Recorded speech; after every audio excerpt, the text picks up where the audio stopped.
The only downside to telling you this is that technically when you're watching this video it was yesterday, but today's my birthday. I'm getting old! I can feel it in my squiddly spooch.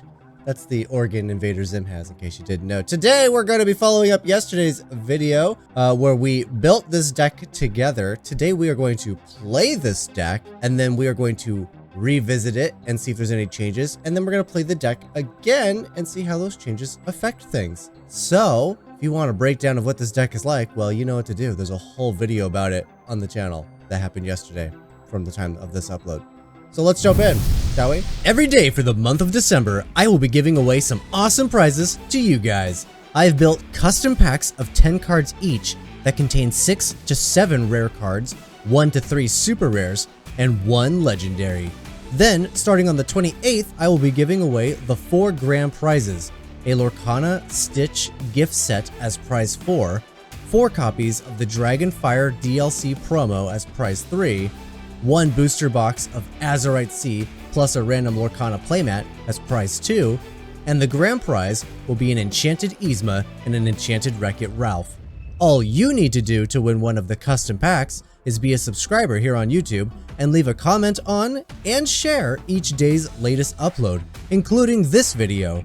To enter to win one of the 4 grand prizes, you'll need to join my Patreon at the $25 tier, which will be linked in the description below.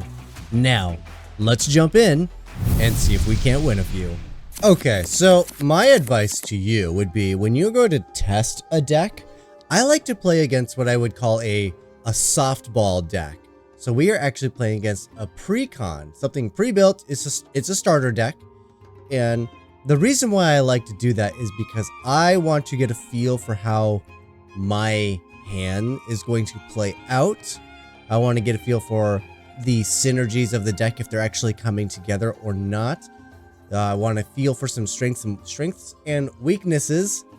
So yeah, I like to start against an easy, or quote unquote easier deck, and go from there just to really see where we're at. So now I'm looking at my hand. I do see Baymax, who's our big baddie of the deck. I do also see a Grand Pabby. Now, the nice size Grand Pabby, like, that's something we want. The downside is it costs 7, it's uninkable, it's a long ways away, so I'm actually going to send back both the giant costing uninkable characters. I'm going to throw back one of the Baymaxes. I'm actually considering throwing back the other Baymax as well, just because I want to hit a Popsicle or a Ice Block, so I can ramp and then get a Flaversham active and drawing cards. So let's actually do that. Let's send him back, but I will keep Big Baymax. There we go, we found the Popsicle. That's exactly what we need. Now, if we can get real lucky, we'll actually be able to play Sail and drop another 1-drop, but we'll have to find it first. So we will see if we can get lucky enough to have a Sail into an item. And this is so typical. I believe there's only 2 of this in the deck, if I recall. I don't remember exactly. I think there's 2 of this one. Thank you. Okay, we did not find... It's not entirely too late, but so far we have not found... We're not going to find it. Okay, extra ink. I'm going to save the other item in case Flaversham wants to draw more cards. Past turn. We didn't find the other 1-drop item, which would have been incredibly ideal for the sale. Okay. Exert an item. Okay. What? Seriously, there's 2 of these in the deck. We literally drew one in the opening hand, mulliganed it away, drew one off the top, shuffled the other one back into the deck, and then redrew it. That is so obnoxious and unlikely. Okay, well, the deck's making me have to... I think I have to ink the Baymax, shockingly enough. I think I have to ink the Baymax because I want to make sure we have an item in case the Popsicle whiffs on finding me another item with Flaversham. That is... kind of sucky, actually. No, I'm not going to do it. Baymax only requires 1 more ink. I think we can find it. Perfect. We could find it. Alright, well, the upside with Big Sisus, though. This should be fairly simple. This is what was it? I can't quest or I can't challenge? Can't quest. Okay. But that does stop Flaversham from drawing cards. Wow. Where's the popsicles? They're really showing up now. Well, look at this. So I can ink, I can sing. We'll do 2 damage here. We'll get rid of the Fred. Now I'll play the Baymax. He will heal the Flavershim. And I will gain some lore. Okay. So that's the Teeth and Ambitions. We talked about this yesterday. Not sure how good it was going to be, but actually fairly decent. Of course, it gets a starter deck. There's going to be a lot more things that it can actually banish. So it has a little bit of a overperformance against this particular deck. But it was pretty good. Was it super powerful? I'm not sure if it was that powerful. Alright. I know Baymax looks like he's flying, which would make you think he's evasive. He's not evasive, so be careful of that. These little stitches can, take out the Baymax. That's obnoxious. So let's see. We're definitely going to play you. Okay, I got another Baymax. Let's quest here. Now, another thing I'm seeing, we could attack and then heal. I haven't inked yet, and I just do another Baymax. Well, I don't think we're going to need Brawl since I have both Sisus in hand. Now, like I said, what I could do is I could attack and then heal and gain the lore. Am I worried about attacks, though? The counter attack, they are going to destroy the Baymax. They're going to destroy one Baymax. No matter what, because these things can just pump up. Or I just save them. We let Flavershim get banished. That is tough. All right, so this is where it gets really interesting, right? Because I do have Grandpappy. So what happens if I have Baymax down? Double Baymax. Grandpappy comes down the following turn. Whenever you move 1 or more damage from one of your characters, gain 2 lore. I would have 2 active Baymaxes, which means one of them could challenge in, get the damage. The other Baymax could then quest, heal, and then I'd gain double lore. Gain 4 lore. So it'd be the same as just questing. Okay, what about if I play the other Baymax? So this is what I'm looking for. This is what we're testing. What are the play lines? What are things that in future games am I looking to do? Right, so this, I'm just going through every card, trying to figure out what combo of things can we do. Because then in future games, I'll know, hey, this little Baymax plus this big Baymax plus a Grandpappy does X, Y, and Z. Or it doesn't do what I want to do. It's actually a little different. So that's what we're trying to investigate right now. Now, you are cheaper to play because I do have a Hiram out. So they do only actually cost 2. Not that that really helps. There's nothing really cheap going on in my hand. Remove up to 1 damage from another chosen character. I mean, it's great synergy with the Grandpappies, but based on my opponent's board, I'm very likely going to go Grandpappy next turn, big Sisu, and then, I mean, then they're going to have no board anyway. Alright, I think we are, let's challenge you away. Let's play you, heal you, pass turn, and then this way they have to choose. They can't take out both Hiram and Baymax. Oh, they didn't even pump the Stitch. Oh, they got another Stitch. Okay. Questing with the hey. Why just do the 1 damage? Sometimes I don't understand the deck. Or the AI. I don't understand the AI. That would have been an interesting card earlier, but you are definitely ink now. Alright, so we get a Grandpappy down. Now, this is where it's interesting. Baymax gains a lore for each point of damage healed. So if I attack a Stitch, I'll only gain 1 lore back. Is there another way to do this? Can I... Obviously, I could take out that Stitch. This Baymax could take out that, but then I'm not doing any healing. I'm not gaining any lore. And I'm not super worried. Sisu's going to come down. Prince Philip's going to survive a Sisu. Or I'm just questing. Questing's bigger, right? So I'm gonna gain an extra point from the Baymax, but I think we just have to attack. I think it's worth more. Because otherwise, if I just quest, it would have been 2, 4, 5, 6, 7. This way, it's 2, 3, 4, 5, 6. No, I did lose one. It would have actually been more efficient to just quest. Good to know. Alright, so now you quest. We're going to heal you for 2. That'll trigger Grandpappy, gain another 2. Quest with the Flaversham. And pass. Okay, so it is more efficient to quest, I would say, typically speaking.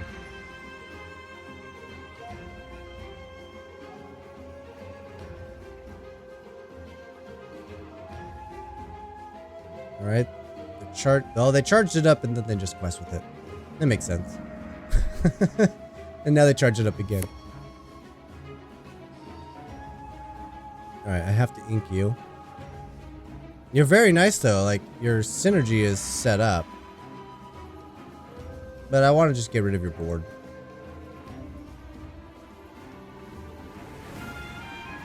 Now, I got rid of the board. If I would have played Grandpappy instead, how would that have looked? I think that's potentially that could have just been lethal. I think I have lethal anyway, but this would have been like extra lethal. Baymax attacks, gets 2 damage on him. Did I? No, 1 damage. We only had. I could do the 3 damage. Right, attacks gets the 3 damage. Then we quest for 2, goes to 14, heals you for 2. Which gains another 2, goes to 16, gains 2, goes to 18, gains 2, goes to 20. Yeah, just playing Grandpappy, attacking with the Baymax and questing would have just automatically ended the game. I think we're still lethal. We're going to find out. Quest, heal, gain the point. So this is a lot of what I'm doing in these early, like, test games. I'm just checking to see where these lines are, what's good, what's bad. There's nothing to heal, thank you. But, I mean, we do gain lore pretty quick. Alright. Okay. The double Sisu in the opening hand was obnoxious. Getting multiple Grandpappies was also obnoxious. These are things I'm taking note of. Alright, let's take a look at the deck again. Okay, so we had some obvious issues. I didn't see any of my little critters that start with the damage. That's obnoxious. We did see some ramp into a Flaversham, so we saw a different line of the deck. We ramped through Flaversham and found the items to draw cards.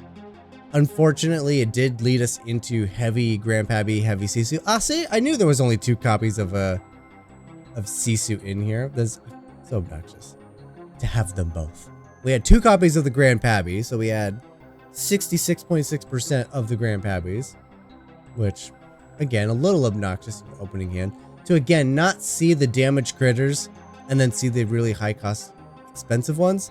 Sometimes this will happen. Sometimes you'll come across these, like, I would consider this an oddball, something that's not going to happen very often. So what I would do is I would just run another game. But bear in mind that this can happen and maybe it's worth looking at. But I definitely run another game, another softball game, and get a feel for what it's like to actually have the critters down into Baymax. Because that's what we really want to test. Is that line going to be potent? So, let's try it. Alright, this time we're going second. And we are playing against the same deck. Like I said, we're going for the softball. We want to test our deck. We're not intentionally trying to just throw it at the wall here and hope something sticks. Okay, so I'm noticing a few things. We do have the damaged critters, which is super important. We don't need double Hirams, but I do have an item to go with a Hiram, so I think I will keep that. And I'm going to put back the Uninkables. I would consider keeping Big Sisu if I had a Little Sisu, but knowing that Little Sisu in my deck is also the Uninkable Sisu, I would probably put the Big Sisu back regardless. It's just a little too expensive. So let's put those 3 back. We have the Mulan shift line. That's huge. Another Flavershim. I'm gonna ink the Flavershim. We're gonna play the Mulan. Starts with some damage. I don't have the Baymax, but I do have Shift Target. The only reason I'm playing the Mulan on turn 1 is because it is a 1-drop. That's a 1-drop I would have liked to have seen a little earlier. Now, I might keep this because that, but my ink options are looking iffy at the moment. I do want to play this. Maybe I'll draw something I can ink. I do not. Okay. Might be inking this guy. And then we are. I don't want to miss my ink. We're not going to be questing. Clarabelle. Drawing cards. Oh, another item. Let's see. Sisu's not going to hit anything, so it's safe to play a Popsicle. Draw a card. Give me an ink. That is an ink. Thank you. Let's play the Mother Gothel. The reason why we're doing it this way is because this is more potent if I'm healing multiple characters, so that is an option I am keeping. But we're going to have to pass the turn one more time. Alright. Oh, you're going to make me discard. It's got to be the Grand Pabby just for being uninkable, honestly. It's a nice payoff card, but it's too far away and it's uninkable. That's 2 Flavershims in the inkwell. Got to be mindful of that now. And we got a Baymax. Okay. We're actually looking pretty stellar.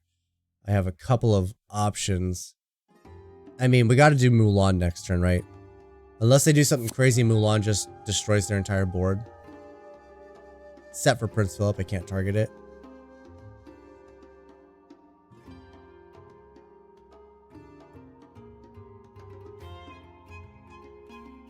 Okay, let's do it. Let's thrash their board. Need an ink. It's gonna be you. I got lots of other healing options right now. I'm starting to feel like the ever as before, maybe not such a stellar card in this deck. I'm finding that I'm consistently having healing options outside of ever as before. It almost seemed really good having dual damaged characters, like a surprise play, like, aha, I heal everything, and now I can safely take out your stuff. But, I mean, we got 2 damage on a 6 body, so I can swing into anything I want. We're gonna do 5 damage to 2 other things. I mean, I think I'm taking out, doesn't matter which one I attack. I can't hit Prince Philip with the ability because of the ward. But we're going to take you out. We're going to take you out. And then Flavershim will actually take out the Honeydew instead of questing.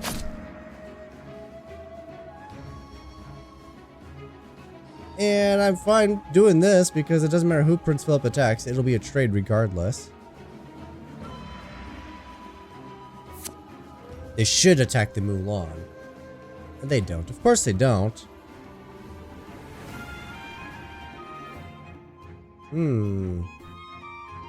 During an opponent's turn, whenever one of your characters is banished, you may return chosen characters to the player's hand. Interesting. Well, we are going to start off with a Baymax. Let's go ahead and heal Mulan for 2, because that's all I can do. Gain the 2 lore, which is nice. Let's quest with Flavershim. Pop the Popsicle. Interesting. I'm going to ink the Mulan. I'm not going to be able to shift that. We'll play the ice block down. Now, I do have the opportunity. I could challenge. And I can't blow up either character. I could take this out, but I can't blow this up. So I'll only do 2 damage to it. So maybe I won't do anything. Next turn we'll drop the Grand Pabby, and then I got just a ton of synergy.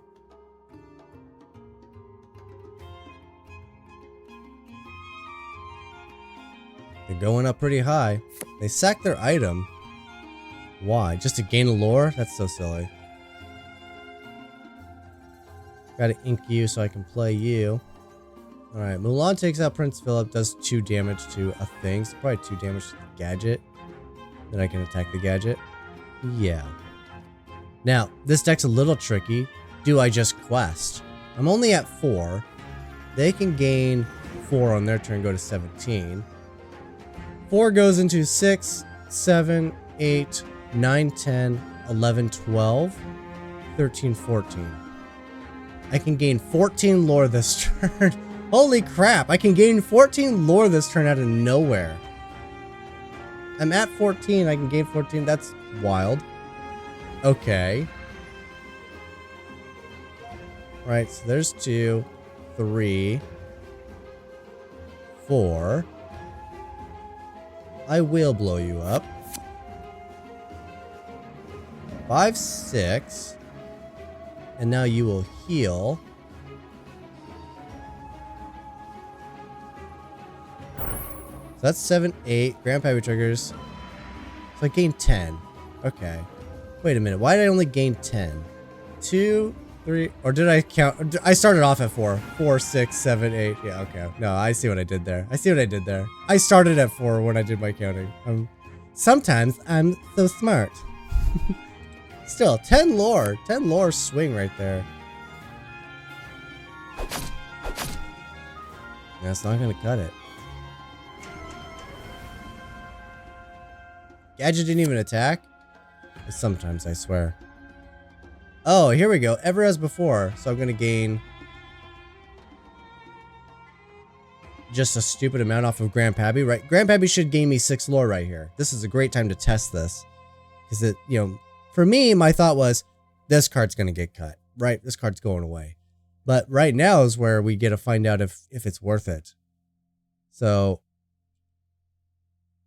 we're going to do you. And we're going to select you for 2. We're going to give Grandpappy trigger. We're going to select you for 1. Grandpappy trigger. We're going to select you for 2. And that's it. Now I gain 2 lore, gain 2 lore, gain 2 lore. Game's over. I just ever as before'd my way into victory. Okay. So maybe there's a even better synergy going on right there than meets the eye. Okay. Let's go look at the deck, think about some stuff, and see if changes need to be made. And then we'll try to run it against a real deck. No more softballs. Alright. So a couple of softballs down just to kind of get a feel for the deck. It does have some really swingy plays. Gaining 10 lore out of nowhere, for example. Slapping down the Ever As Before with a Grandpappy out and just closing the game just instantly. That was pretty awesome. So there's definitely some swingy plays in here. It's the early game that I'm feeling the most insecure about. So, we have these low drop characters, but I immediately felt inclined to not do anything with them, right? We just played them and sat on them. I didn't want to trade with them because I had the potential for a shift later. I didn't want to do anything with you because I didn't want you to just fall down and die, right? We don't want these things to actually disappear before Baymax comes down to heal them. So it's a little tricky. It's like, hey, I'm going to play a threatening board, but little do you know, I'm not actually going to do anything to you. And all it takes is for you to play against your opponent that first game for them to realize, you know what, they didn't do any attacking, and they can take advantage of that. So I don't know if I like the early game, the very early game. I almost feel more inclined that, well, yeah, this was kind of neat to do characters with damage so we can kind of guarantee the healing. It almost feels like we want to have a sturdier, more solid early play, and then just have characters that can swing, and then Baymax can heal those characters. That is where I'm kind of feeling maybe this is where this deck wants to go. It does feel like for me the early game is the weak point. And then that's not helped by the fact that, you know, you kind of have a choice. Do you play the early drops and build towards a Baymax, or do you go towards ramping into Flaversham and drawing cards? because they feel almost exclusive, right? Turn 1 can be a popsicle, which is what you want for a Flaversham. Turn 2, a sail, which ramps you, and maybe you drop a Mulan. Like, I'm trying to think of a line that does both, right? So you could do a Mulan and have a popsicle, and you've ramped, and then turn 4, you drop the Flaversham. Well, still, a majority of your turns were ramping and drawing cards, and you've only maybe dropped one thing towards the plan of Baymax. So, that's a little rough. The only way we're going to know for sure, it's time to play it against a real deck, and see if it actually can win some games. At least we're going first. That's nice. We are playing against the European champion. This is a tough deck to beat. So, good luck me. Let's see what I got. I don't need 2 Flavershams. I do have a damage character. This is a character that has a ton of damage. So this is effectively a 3-drop 2/2. Got to keep that in mind. Sisu. I think I do want to keep one little Sisu. Oh, this is awful. Oh, no. Okay. Easily ink a beast. Gets another popsicle. Would love to have seen some ramp. Give me a sail or a Tipo off the top, please. That's neither. In fact, that would have been really good to have in my hand already to have drawn a Tipo. See, this is what I'm talking about. This is where, like, the damage characters hurt. 'Cause now I'm like, oh, I kind of have to ink them. Alright, I got another choice here, right? I could play a popsicle, hope to draw another card that I can ink and maybe hold on to these damage characters. Or I ink you and I can go right into Baymax's healthcare chip. That's always an option. Because then I can instantly heal a damage up on the beast. Let's try it. We haven't put a lot of stock into this yet. Might be the wrong game to really start testing this thing. But, you know, when you sit down at locals, you're not really going to get too much of a choice about what kind of obnoxious deck you're about to play against. I will ink you, however. Get the Sisu down. Let's just get rid of their value before they can really do anything about it. Next turn, I do have Flaversham play.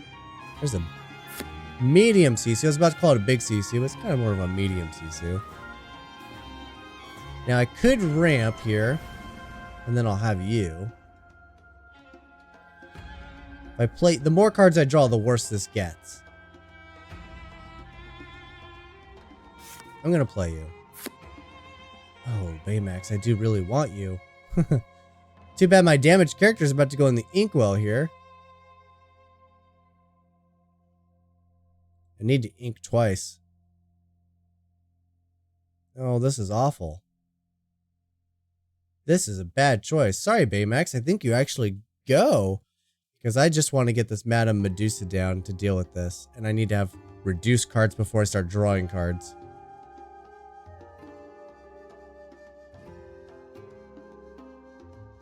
Yeah, you're going to replace yourself. I know. Guaranteed ink.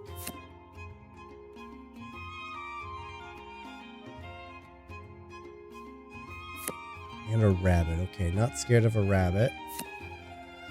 Alright, so I can ink you. When I play you, I'll only have 2 cards in hand, so I will be able to target that. Alright, now we take you out. I should have quested with this last turn. I was just so consumed with trying to figure out what line to take.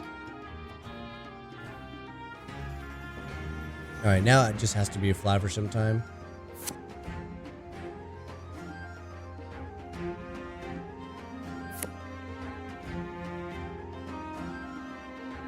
Just has to be Flaversham time. I need to start drawing.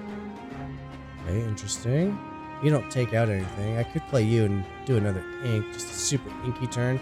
If I'm not careful, though, if I play Tipo and I ink a Sisu, for example, and then they blow up Flaversham, I'll be stuck with a Grandpappy and nothing else going on in my hand. So I don't think I'm actually playing that. I think I'm going to quest and quest. I'm okay with Madame Medusa. I think trading with the fox.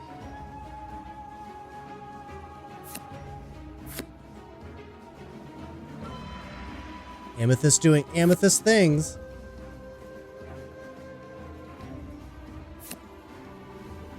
Man, they are popping off. Those rabbits and the bouncing, they're doing it. Okay, opponent did not want to trade. Let's start by drawing some cards.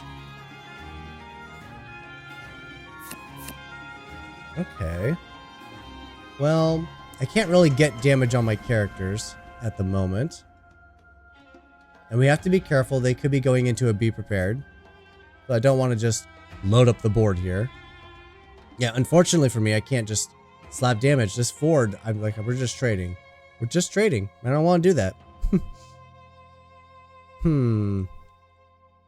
I think we're inking the Tipu. I don't want to miss my ink, but I don't want to overcommit to the board either. So I'm just going to quest and quest. Now, we do have the issue of, do you want to be ink efficient? I have 8 ink I have not used this turn. So it's like, do you want to play something? But we're going into a be prepared turn.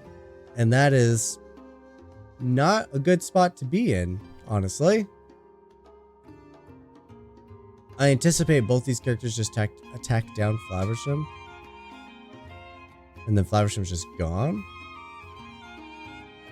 I would really have enjoyed to have seen some ice blocks, potentially.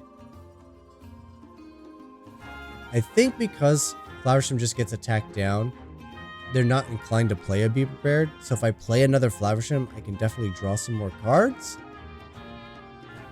But then we might just get Be Prepared and I lose 2 Flavershams. I think we're passing. It's a little awkward, but I think we're just passing. 8 ink up. I hate that. Okay, they're going into Flynn, so they're not going to be super inclined to do a Be Prepared. There's the double attack on the Flaversham as predicted. Genie. Alright, look at that. Teeth actually does a thing here.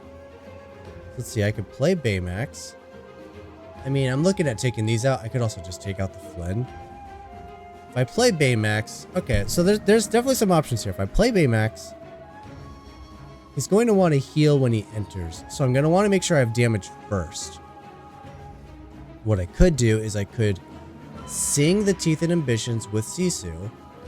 Madame Medusa will take the damage. We'll take out the Flynn. Then I play the Baymax. Baymax will heal Madame Medusa. Madame Medusa could then attack. She could take out the Madame Mim. And then, because I'll have a robot in play, I'll be able to actually heal Madame Medusa for the 3 damage. And then I'm still left with a Fox that could potentially, if they want to trade, they can trade. I think that's what I'm looking at. All right, so let's start off by singing you with you. 2 damage here, 2 damage there. Then we play Baymax. Baymax heals the 2 damage, gain 2 lore. Madame Medusa now challenges, takes out the snake, and now we activate the healthcare chip, and I can heal you for 3 now because I have the robot. And then I can still ink and play a Flaversham? I mean, if I play Flaversham, I'm really asking for the Be Prepared. They might not have it. They might just simply not have it. I think there's only 2 Be Prepareds in their deck. They've drawn a lot of cards. And it's possible that they actually have 3. Again, I think I'm just waiting. I'm not going to ink because we've seen this weird combo, and we're inclined to see if we can make that do a thing.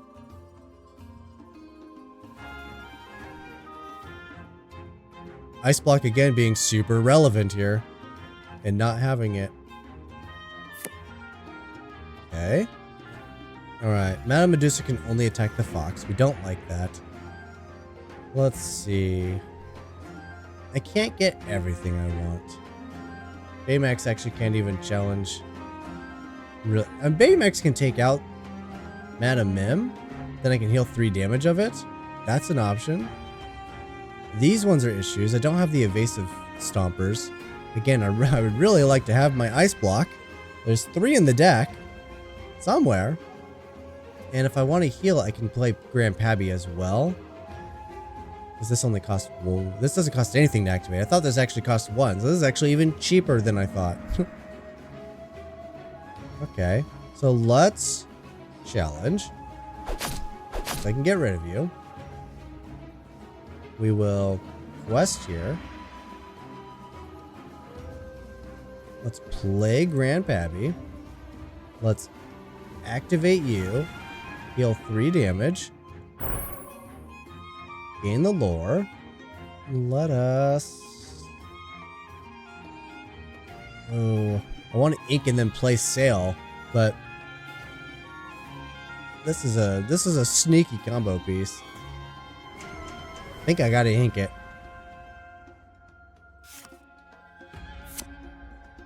Oh, there's a Sisu. Sisu is huge. That's a Genie Stomper. Okay. We're gonna lose Baymax here, I think. Oh, Grandpappy, no! Goat is down. So is my Madame Medusa. Alright, that's 3 things we're gonna take out. And you know what? We're just gonna pull the trigger on it.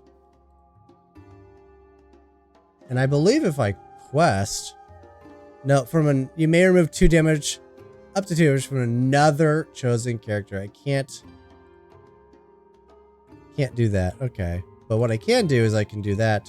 I could play you. Yeah, I lost my Flaversham, but quest here. Heal 2 damage here. Activate the chip. Heal up to 3 damage. Okay.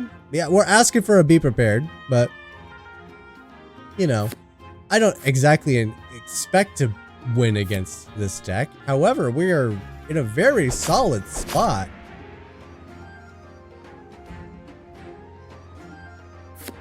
I think we just won, actually. Right? Quest. Yeah, we just won. Quest. Baymax's ability triggers. Heal you for another 2. Gain even more lore. That's hilarious. Yeah, I didn't expect to actually win it. And they did have the be prepared. Okay, I don't know what's going on. Sometimes the AI is actually pretty brutal and plays things really, really well.